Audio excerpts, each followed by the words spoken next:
이제 협회가 지금 가장 중요하게 반대하는 정책은 의대 정원 확대안입니다. 근데 본인들의 이제 경쟁자, 미래의 이제 경쟁자들이 늘어나는 것에 대한 반발인 것 같은데, 실제로 협회가 지금 주장하고 있는 안들은 층위도 좀 다르고 결이 좀 다릅니다. 특히 공공의대 같은 경우는 국민 건강을 위해서 공공의료기관 확대가 필요하고 공공의료 수련을 위한 공공의대에 필요한데, 사실 협회의 어떤 정치적 성향 때문에 반대하는 측면이 있고요.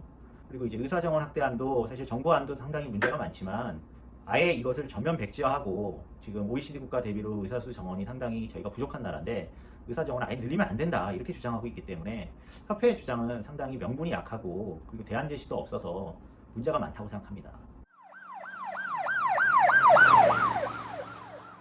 이번에 이제 정부가 7월 말에 발표한 의대 정원 확대안과 공공의대 안을 봤을 때, 우선 의대 정원 확대안에서 연간 400명 정도를 증원하는 것으로 하고 있습니다. 400명 정도의 증원 숫자도 좀 부족할 수 있는데요. 근데 그것보다 이 내용이 문제인데, 여기에서 50명 정도는 지금 산업체 의사를 양성하는 것으로 되어 있어요. 산업체 의사라 함은 화장품 회사나 의료기기 제약업체 등에서 일하는 분들을 말하는데, 전 세계 어느 나라에서도 사실은 의사들을 특정 기업에서 활동하게끔 양성하지는 않습니다. 지역의사제 같은 경우에도 300명을 양성하는데, 이분들이 이제 지역에서 의무복무하는 기간이 10년입니다. 근데 이 의무복무 10년에 수련기간이 포함되어 있거든요. 수련기간에 이 인턴 레지던트 선생님들이 이제 그 기간이 포함되는 건데, 그렇게 되면 이제 전문의가 되고 나서는 길게는 5년, 짧게는 한 3년 정도만 지역에서 활동하게 되기 때문에 유효성이 떨어지는 것으로 저희 생각하고요. 끝으로 이 모든 수련이나 이런 과정들이 공공의료기관이나 공공수련기관에서 되어야 사실은 지속 가능성이 있고 지역 의료의 활성화가에 보탬이 될 거라고 저희는 생각하는데, 정부가 공공의료기관 확대와 관련된 안을 동시에 내놓지를 않아서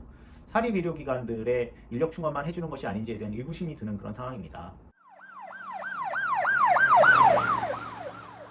대표적으로 의사 정원이 저희는 부족하지 않다. 그리고 뭐 2028년이 되면 지금 증가율이 높기 때문에 의대 정원이 OECD 평균이 된다. 의사가 너무 많아져서 일자리가 없어질 거다.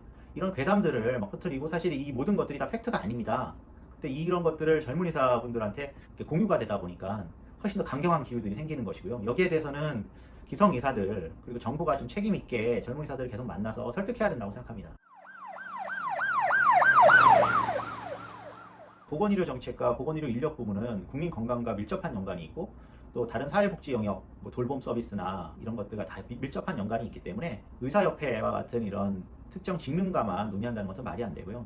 시민사회 전반의 어떤 논의기구를 가지고 범 전문가, 시민사회 단체, 노동단체들이 다 모여서 사실은 상의를 하고, 거기서 합의되는 공공의료 강화와 공공의료 인력 확충안을 가지고 정부가 안을 마련해야 문제가 없을 것으로 보입니다. 이런 식으로 특정 이해 당사자들이나 민간 사기업들만 참여하는 구조는 잘못됐다고 생각합니다.